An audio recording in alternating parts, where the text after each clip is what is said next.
Hello dear friend, Thakur coaching class में आप सभी का स्वागत है।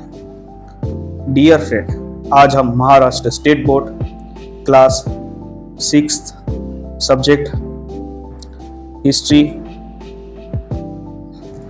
हिस्ट्री का चैप्टर नंबर 2 का लेक्चर नंबर आज हम 4th अटेंड करने जा रहे हैं।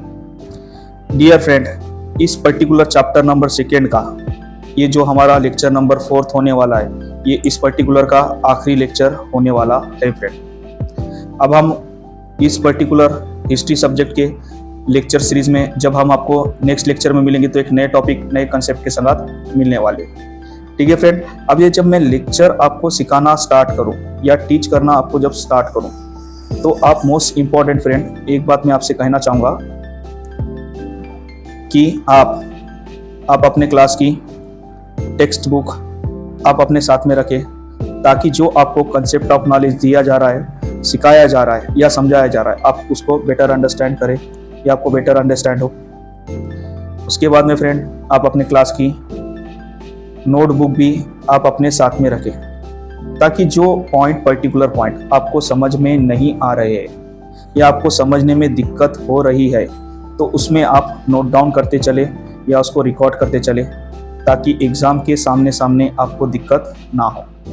देर ना करते हुए मैं ये लेक्चर स्टार्ट कर रहा हूँ फ्रेंड। आज जो हमारे 2 पॉइंट पे हमें फोकस करना है, सबसे पहला पॉइंट रहेगा फ्रेंड 2.4 पॉइंट रहेगा। इसमें हम फोकस करते हैं कि एक्चुअली ये कह क्या रहा है। देखिए friend, source of ancient Indian history. अब देखिए फ्रेंड, जो एंशियंट टाइम की जो हिस्ट्री होती है, जब या एंशियंट टाइम पीरियड की जो हिस्ट्री को हमें जानना, समझना या सीखना होता है तो हमें ऐसे कौन से रिसोर्सेस या सोर्स ऑफ एलिमेंट्स की ज़रूरत पड़ती है ये या रिसोर्सेस की प्रॉपर हमें नीड होती है, ये सारी बातें इस पर्टिकुलर पॉइंट में बताया जाएगा। सबसे पहले हम इस पर्टिकुलर सेंटेंस में जो दिए वाली बातें उसको एक बार हम रीड करते हैं, फिर बाद में आगे बढ़ते हैं।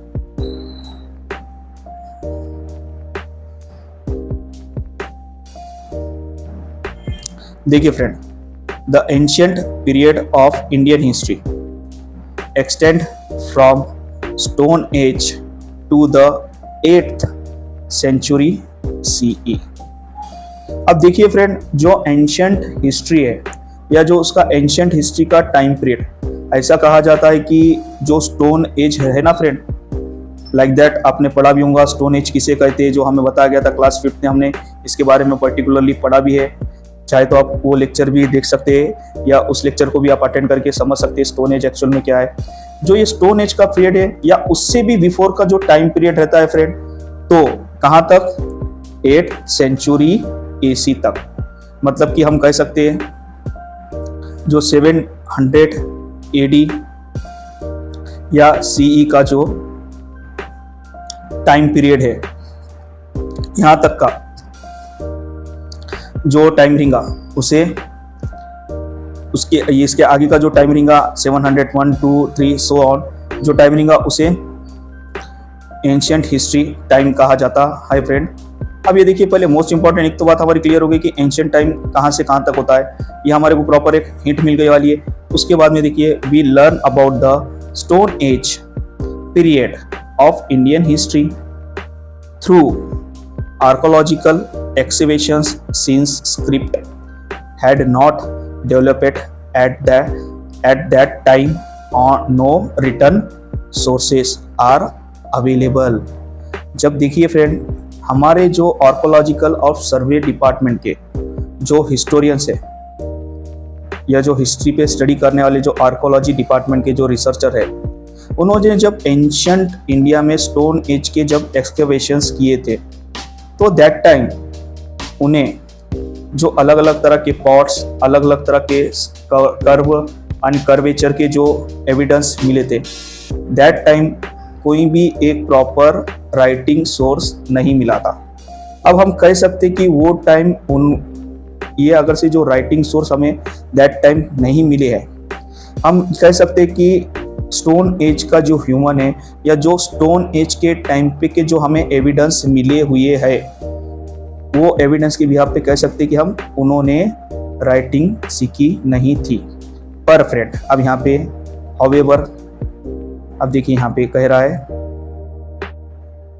However information about the ancient period from 1500 BCE onward can be derived from the Vedic literature। अब देखिए फ्रेंड, कहा जाता है 1500 साल, मतलब कि देखिए ये 1500 BCE तकरीबन फ्रेंड, अगर से हम इसे BC के जो टाइम पीरियड है उसको टोटल ये 1500 BC को अगर से कैलकुलेट करें तो तकरीबन 3500 ईयर बिफोर हम कह सकते हैं कि जो वेदास लिटरेचर को ओरली याद करने का या बोलने का time, Vedic literature in being Vedas were not a written from. अब ये भी जो वेदास लिटरेचर जो थे फ्रेंड, हम इसे बोलते थे क्या? नहीं फ्रेंड, इसे ओरली बोला जाता था, रिकॉर्ड नहीं किया जाता था। ठीक है फ्रेंड, यहाँ तक का हमारे को राइटिंग का सोर्स का पता चला। The ancient Indians had developed technical of memorise and the reacting them. अब जितने भी ये वेदास के मंत्र थे फ्रेंड, या वेदास के जो लिटरेचर थे फ्रेंड, इसे रिवाइंडिंग किया जाता था, लर्न किया जाता था, मेमोराइज किया जाता था। टीचर स्टूडेंट को मेमोराइज करा के लेते थे। जितने भी वेदास या वेदास के ग्रंथ थे फ्रेंड, उन्हें मेमोराइज करा के लिया जाता था। The Vedas were written on the letter on the Vedas the post Vedic literature. अब इसका जो कहेंगे हम, एक मिनट से फ्रेंड आगे का कंटिन्यू पढ़ ले रहा हूँ। For the important source of ancient history. अब देखिए फ्रेंड, यहाँ पे मुश्किल से इसका वैदिक आफ्टर टाइम के पीरियड के बाद में कहा जाता है कि इन्हें लिखना स्टार्ट हुआ, और ये बिल्कुल सही बात है। पण फ्रेंड देखा जाए तो ये वैदिक रिसोर्सेज की जो लिटरेचर जो है हमारे, ये एक इम्पॉर्टेंट सोर्स ऑफ हिस्ट्री है। और ये जब कभी भी हम एंशिएंट इंडियन हिस्ट्री पढ़ते, रीड करते या लर्न करते तो एक इम्पॉर्टेंट सोर्स निकल के आता है, और इसके ऊपर भी स्टडी की जाती है। Includes the Brahmans and the Upanishad and speak of Ramayana and Mahabharata and Jain and Buddhist literature, prayers, poems, stones and the pillars, inscriptions, travel block of the foreign travelers etc। अब देखिए फ्रेंड, जैसा ही वेदास के बाद में जैसा वैदिक आफ्टर टाइम का period था, वेदों को यहाँ पे रिकॉर्ड के राइटिंग के थ्रू लिखना चालू हुआ। उसके ही आधार पे बाद में ब्राह्मण्स एंड उपनिषद ऐसे अलग अलग तरह के ग्रंथ, जैसे like that Mahabharata, Ramayana, Jainism, Buddhism के लिटरेचर्स, अलग अलग तरह के प्रेयर्स, अलग अलग तरह के पोएम्स, इनको भी लिखा गया। और हम देखते हैं ना फ्रेंड, अलग अलग तरह के ओल्ड एंशिएंट टाइम में बिल्ड किए गए हुए या डेवलप किए हुए टेम्पल्स में जब हम जाते हैं तो इस तरह के अलग अलग तरह के लिटरेचर्स या पोएम्स हमें स्टोन पे कर्वेशंस किए हुए दिखते हैं या लिखे हुए दिखते हैं, वहाँ पे पाए जाते हैं। तो ये कहा जाता है राइटिंग सोर्स का एक as a main part, important part है। अब देखिए फ्रेंड, यहाँ पे जब कभी भी एंशिएंट हिस्ट्री पढ़ रहे हो, बहुत से स्टूडेंटों को यहाँ पे दो ऐसे कन्फ्यूजन रहते कि जब स्टोन एज भी पढ़ रहे तो वहाँ पे भी हमें कोई ना कोई ऐसे राइटिंग सोर्स के रिसोर्सेस मिलते हैं। पर फ्रेंड, जब स्टार्टिंग के जब स्टोन एज को आप पढ़ोगे, रीड करोगे, स्टडी करोगे तो वहाँ पे राइटिंग सोर्सेस के कुछ एविडेंस या फैक्ट्स मिलते हैं क्या? बिल्कुल नहीं। हमारे को जो राइटिंग सोर्स के एविडेंस और फैक्ट मिलते हैं, ये कब मिलते हैं? आफ्टर वैदिक टाइम के बाद में।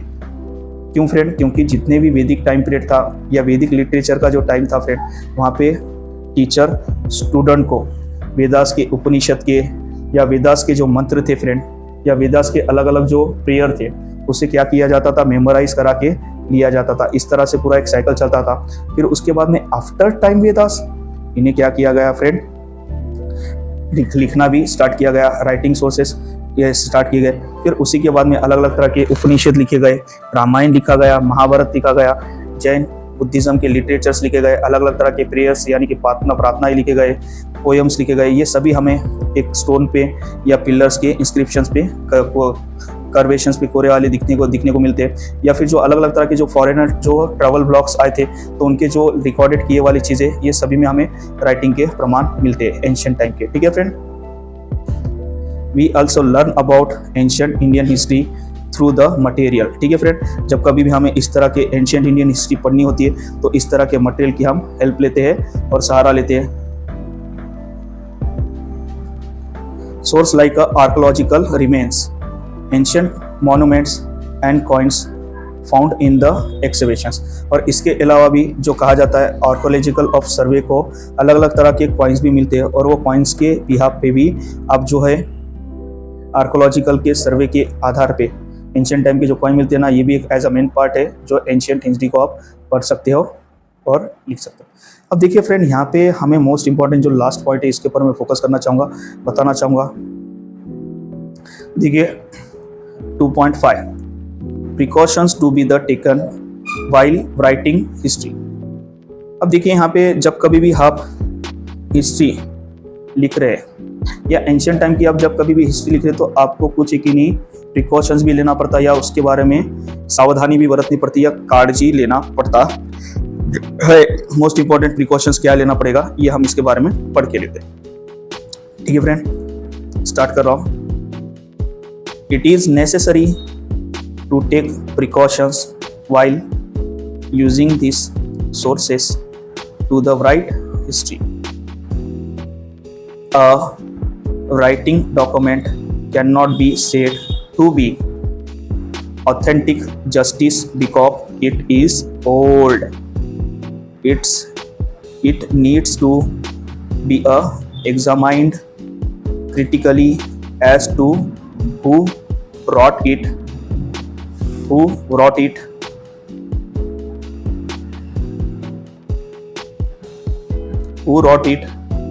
why and when it was written. The conclusions draw on the basis of various genuine document have to be cross-checked of corroborated with the one other. Such a critical analysis is a very important in the writing history of history. Okay friend, अब देखिए friend, मैंने जो ये particularly जो sentence यहाँ से लेकर यहाँ तक जो पढ़ा इसके बारे में एक एक्सप्लेनेशंस आपको बताना चाहूँगा।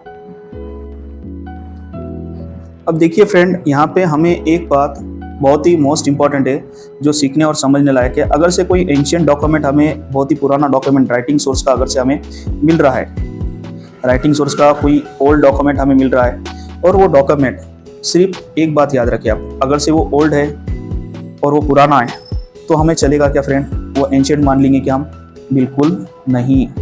अब इसकी यहाँ पे जब अगर से कोई ऐसे डॉक्यूमेंट मिलते जो एंशियंट टाइम के रहते, ओल्ड डॉक्यूमेंट रहते और वो भी कौनते राइटिंग में रहते या राइटिंग के अलावा और कौनते भी फॉर्मेशन में रहते फ्रेंड, तो उनको क्या किया जाता है फ्रेंड, ये है कि नहीं, अलग अलग तरह के पैरेलल उनको फॉर्मेट में स्टडी की जाती है। अगर से फॉर एग्जाम्पल यहाँ पे हम देखें तो अगर से कोई पर्टिकुलर ओल्ड डॉक्यूमेंट हमें मिल रहा है, ओल्ड डॉक्यूमेंट मिल रहा है, एंशियंट टाइम का डॉक्यूमेंट मिल रहा है और वो डॉक्यूमेंट अलग अलग तरह से उसे स्टडी की जाती है, किसने लिखा गया है ये पहले उसे चेक किया जाएगा, फिर बाद में क्यों लिखा गया है ये देखा जाएगा, कब लिखा गया है ये भी देखा जाएगा, फिर बाद में इसका लिखने का कारण क्या था ये भी देखा जाएगा। सभी बातों को है कि नहीं ड्रॉ किया जाता है और इन पे अलग अलग तरह के एंगल से, अलग अलग तरह के दैट टाइम के जो सोर्सेस है उस पर स्टडी की जाती है, रिसर्च की जाती है, एनालाइज किया जाता है, फिर बाद में ये डॉक्यूमेंट को फाइनली यहाँ पे पब्लिश किया जाता है।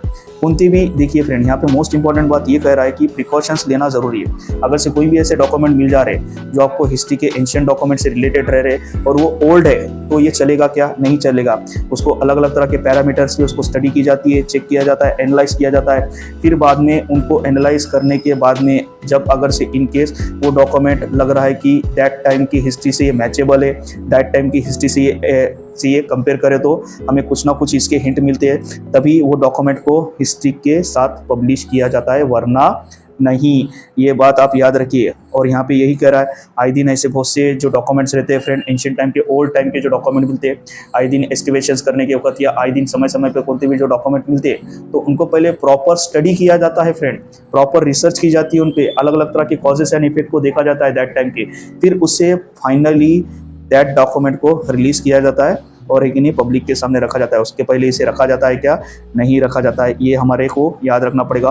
और ये सबसे बड़ा प्रिकॉशंस का मोस्ट इंपॉर्टेंट पार्ट कहूँगा फ्रेंड में, जो कि नहीं, जब कभी भी आप किसी भी पर्टिकुलर एंशिएंट टाइम की हिस्ट्री को आप पढ़ रहे हो, रिसर्च कर रहे हो, स्टडी कर रहे हो, तो आपकी एक जिम्मेदारी बनती है कि उसका प्रिकॉशन इसी तरह से ले और इसी तरह से आप स्टडी करें। ठीक है फ्रेंड।